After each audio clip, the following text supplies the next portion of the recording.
எல்லோருக்கும் வணக்கம். SMV Panchagavya puja product manufacturing and sales. எங்களிடம் சாணத்தால் தயாரிக்கப்பட்ட விளக்குகள், சாம்பிராணி கப், அகர்பத்தி, தூப் ஸ்டிக் இது அனைத்தும் எங்களிடம் கிடைக்கும். உங்களுக்கு இந்த ப்ராடக்ட் வேணும்னா டிஸ்கிரிப்ஷனில் என்னுடைய நம்பர் கொடுக்குறேன். எனக்கு கால் பண்ணுங்கள் அல்லது வாட்ஸ்அப் பண்ணுங்கள்.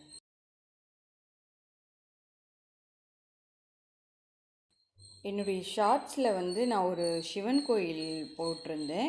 அந்த கோயில் எங்கே இருக்குதுன்னு நிறைய பேர் கேட்டிருந்தீங்க. அது ஒரு வீடியோவை எடுத்து போடலான்றதுக்காக நான் அந்த சிவன் கோயில் கிளம்பிகிட்ருக்கோம். இந்த சிவன் கோயில் பேர் ஸ்ரீ பவானீஸ்வரர் கோயில். இது எங்கே இருக்குதுன்னா, விழுப்புரத்துக்கும் பாண்டிக்கும் சென்டர் பாயிண்ட் கோலினூர் கூட்ரோடு.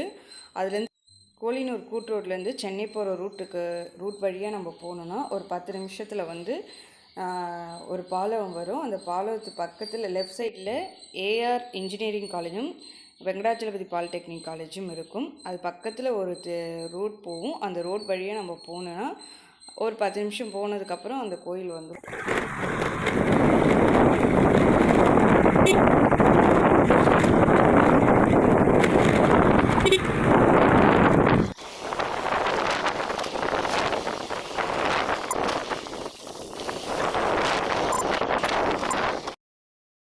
இந்த ஊர் பேர் செங்கமேடு.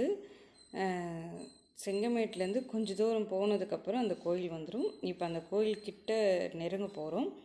இங்கேருந்து பார்த்தோன்னா அந்த லிங்கம் இருக்கிறது நம்மளுக்கு தெரியும். அந்த கோயிலோட லிங்கம் இங்கேருந்து பார்த்தா தெரியும்.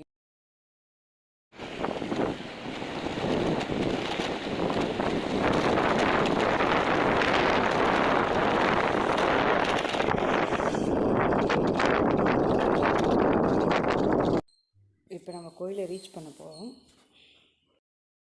கோயில்கிட்ட வந்துட்டோம். இப்போ வண்டியை ஓரமாக நிறுத்திட்டு சாமி கும்பிடலான்ட்டு இறங்கி போயிட்டுருக்கோம்.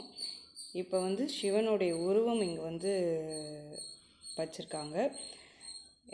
இந்த உருவம் எப்படின்னா, லாஸ்ட் டைம் ப்ளூ கலரில் இருந்துச்சு. இப்போ இதோட கலர் சேஞ்ச் பண்ணியிருக்காங்க. அடுத்து இங்கே தட்சிணாமூர்த்தி மேலே ஒரு லிங்கமும், நந்தீஸ்வரர் மேலே ஒரு லிங்கமும் வச்சுருக்காங்க. இந்த கோயிலை ஒரு வியூ. ஃபஸ்ட்டு விளக்கு வாங்கி அதை ஏற்றிட்டு, இந்த கோயிலில் பெருசாக கூட்டமே இருக்காது.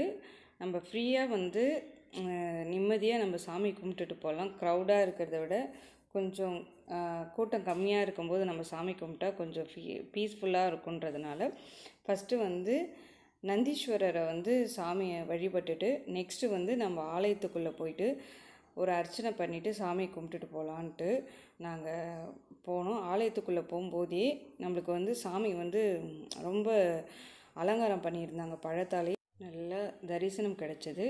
மன நிறைவு பெற்றது. இந்த இடத்துக்கு வந்த உடனே எங்கேயுமே நம்ம எப்பயுமே என்னென்னா ஒரு ஸ்ட்ரெஸ்ஃபுல்லாக இருப்போம் இல்லையா, கோயிலுக்கு போனால் அந்த நிம்மதி கிடைக்கும். அந்த நிம்மதி இந்த கோயில் எனக்கு கிடைச்சது. நீங்களும் விழுப்புரம் வழியாக நீங்கள் வந்தீங்கன்னா இந்த கோயிலை ஒரு வாட்டி நீங்கள் தரிசனம் பண்ணுங்கள். இந்த வீடியோ உங்களுக்கு பிடிச்சிருந்தால் லைக் பண்ணுங்கள், ஷேர் பண்ணுங்கள், கமெண்ட் பண்ணுங்கள், மறக்காமல் சப்ஸ்கிரைப் பண்ணுங்கள். தேங்க்யூ.